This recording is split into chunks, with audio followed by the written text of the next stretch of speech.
খুব কম দেশে আছে। আমরা ভাগ্যবান জাতি সেই হিসেবে, কাজেই আমাদেরকে সেই লক্ষ্যে যেতে হবে। গণমাধ্যমের পরিবর্তন কিংবা রাষ্ট্রীয় যে প্রতিষ্ঠানগুলো আসলে নিজের স্বাধীন মতো কাজ করতে পারছিল না, বিচার ব্যবস্থা সহ, সেই পরিবর্তনে স্যার আপনারা কি কাজ করবেন? ওগুলো সব নষ্ট হয়েছে বলে তাকে দুঃখের মধ্যে। কাজে আপনি যেটা যদি পরিষ্কার না করেন আর যাবেন কোথায়? আবার বর্বরতার মধ্যে থেকে গেলেন। কাজে এটা পরিষ্কার করতেই হবে, এটার কোনো বিকল্প নেই। আপনি যতভাবেই বলেন প্রত্যেকটা জিনিস, এটা এই না যে এই জিনিস নষ্ট হয়ে গেছে, ওরকম না, পুরো জিনিসটাই পচে গেছে। এই পচা জায়গাতে আবার নতুন তরতাজা জাতি আবার তৈরি করতে এবং আমরা পারি।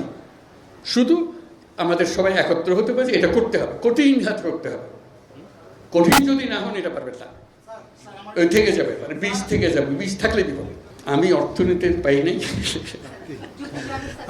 আমি শান্তির জন্য পেয়েছি।